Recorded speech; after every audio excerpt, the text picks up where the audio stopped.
My name is Lindsay Whitehurst. I cover law enforcement for Associated Press in Washington, and I've been helping to cover the aftermath of the Capitol riots from January 6, 2021.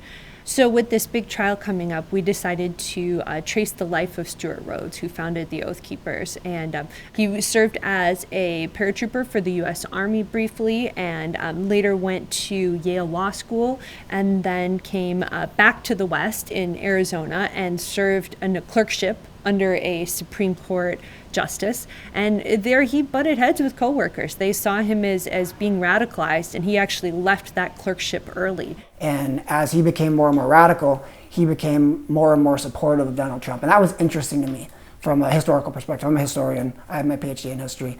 And it was just very interesting to watch the transformation of this libertarian, anti-government radical who, in my opinion, was indistinguishable in a lot of ways from an anarchist. And sure enough, over the years, I did hear Stewart talking more and more about a civil war. And that obviously frightened me. So when I made the jokes about Stewart having, being the next Hitler, I really meant that he was going to lead some kind of charge against the government, just like Hitler did at the beer hall putsch, get arrested, be in jail, and that was going to be it. So when Stewart Rhodes formally launched the Oath Keepers, he actually did it in Lexington, Massachusetts, where the first shot of the Revolutionary War was fired. And you really see that iconography, that kind of language used throughout his writings. And at certain points he talked about it as, this is just a group of people who really love the Constitution and want to make sure that we stay true to those principles.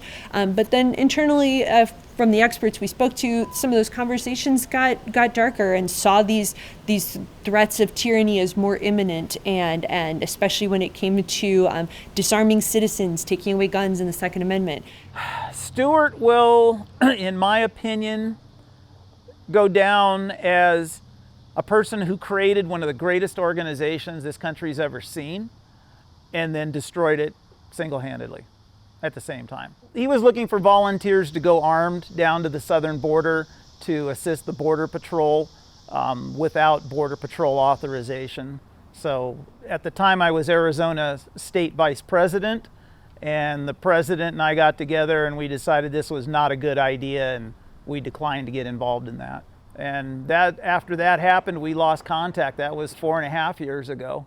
And we suspended our relationship with National Oath Keepers beginning of last year, pending an investigation of what happened on January the 6th. So this fall, Stewart Rhodes and 4 other Oath Keepers are slated to go on trial on charges of seditious conspiracy. Now, this is a Civil War era charge, and it's not used very often, in part because it can be difficult to prove.